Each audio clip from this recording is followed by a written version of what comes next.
and Canadian Studies at the University of Nottingham. Well, thanks ever so much for joining us. Now, I know that Donald Trump doesn't do regrets, but do you think he's thinking maybe he shouldn't have fired Comey now? Oh, it does look like he might get a stiffer investigation. That's the irony of the special counsel that's been appointed. Robert Mueller himself headed the FBI for 12 years and is very experienced at federal law enforcement. He has fairly free reign in the special counsel role and a fair degree of autonomy.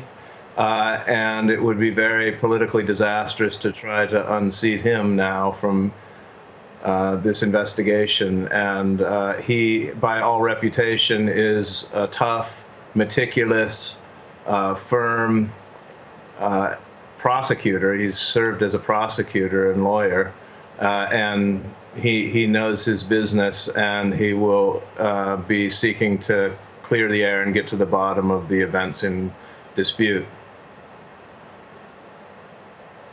He's got a reputation for being tough, for having real attention to detail in his investigations. What do you think all that will mean for the investigation as it goes forward? I suppose what I'm asking is what happens next? Well, one thing is we might not hear anything. I mean, bear in mind that what he's empowered to do is determine whether anyone needs to be brought to justice, whether there's been any violation of the law. Whether there's sufficient evidence to prosecute somebody, even if he thinks the law has been broken. And it's quite possible that such an investigation would result in no action whatsoever.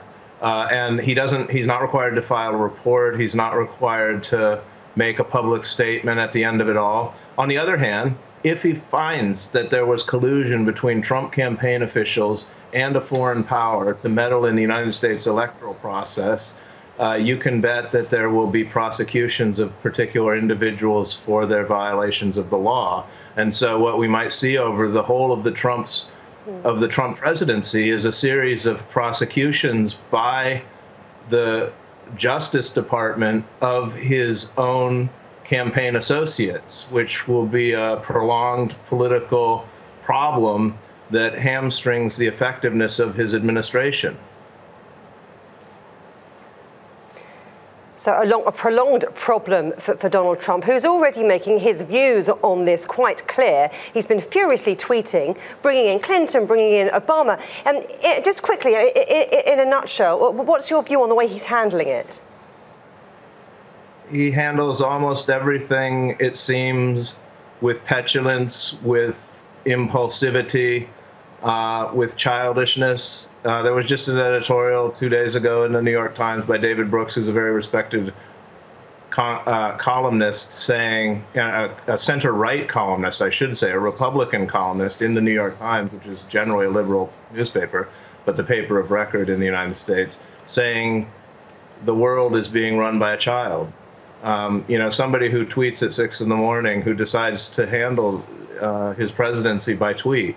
And the problem is, at this point, Trump is believed by his fan base, which is maybe 1/3 of the American public, and is eroding. And everyone else is aghast that the presidency of the United States is in the hands of somebody who seems relatively unstable and unfit. Well, Professor Phelps, thank you for your insight. I'm afraid we're going to have to leave it there, but thank you.